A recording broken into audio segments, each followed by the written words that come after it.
Okay, so I'm not a public speaker and I don't have notes, so I think I know what I'm going to say.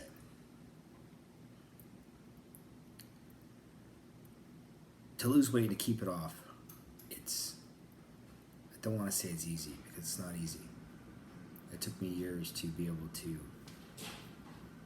get to that point. And it's a lot of frustration, a lot of yo-yo diets, but anyway, not talking about the past, I'm talking about the present and what it takes for me, anyway, to lose weight, to keep it off.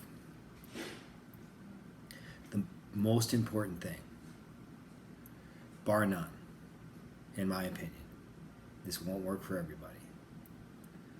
But if you are someone that says, hey, I can't lose weight, I've tried everything, I've tried this fad, I tried that fad, I tried, I don't know, keto, carnivore, I've tried intermittent fasting, and nothing seems to work,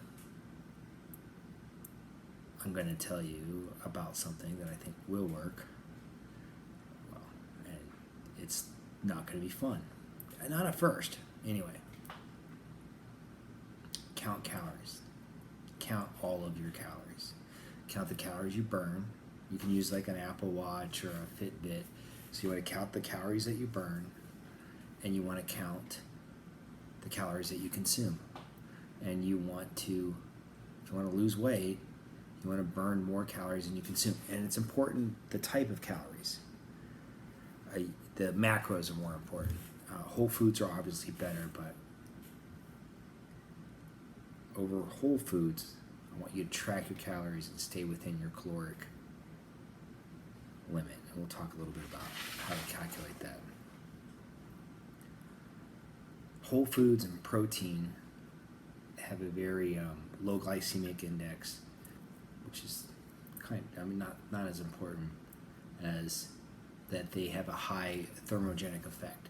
So that means if I eat 1,000 calories of protein, I'm going to use up probably 200 to 300 of those calories just to digest the protein. So it's very satiating, and whole foods are more satiating as well. So how much?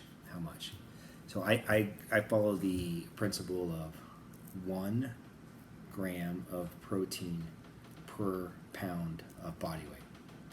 So from 200 pounds, then that's 200 grams of protein.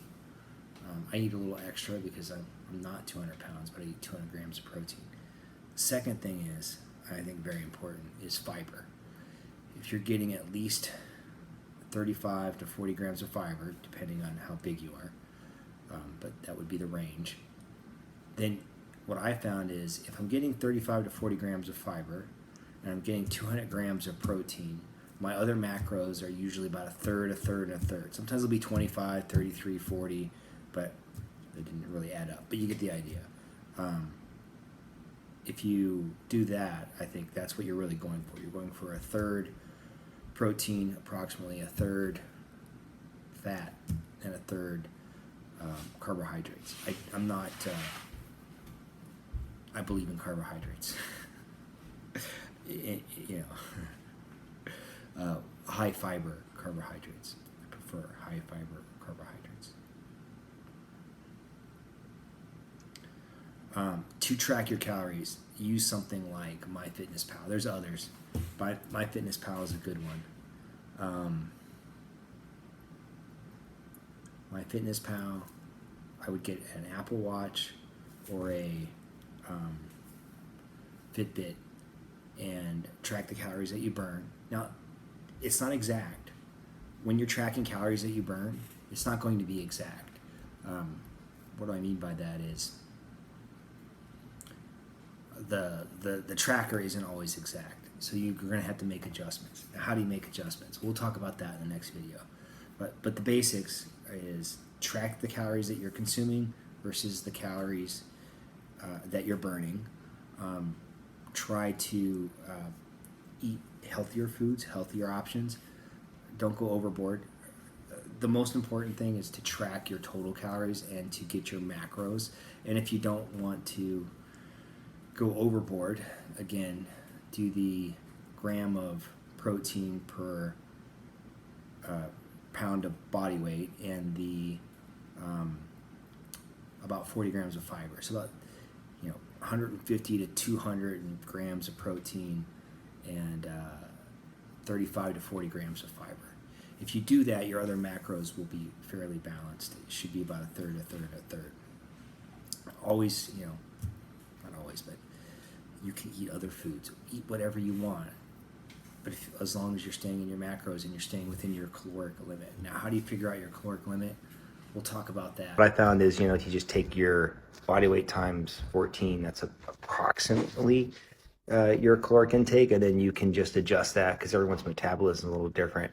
So start weighing yourself regularly, take a 3-day running average of your body weight, and when it starts going in the right direction, you can get an idea of how closely or how accurately you're tracking.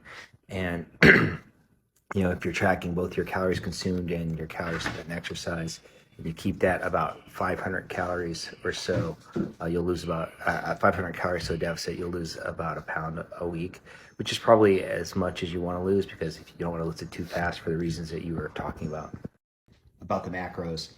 To keep it simple for myself, I do follow the 1 gram of protein per pound of body weight.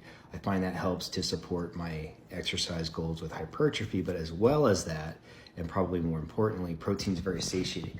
So if I'm eating a gram of protein and then I also eat about 35, 40 grams of fiber, I'm going to feel full, I'm going to feel satiated.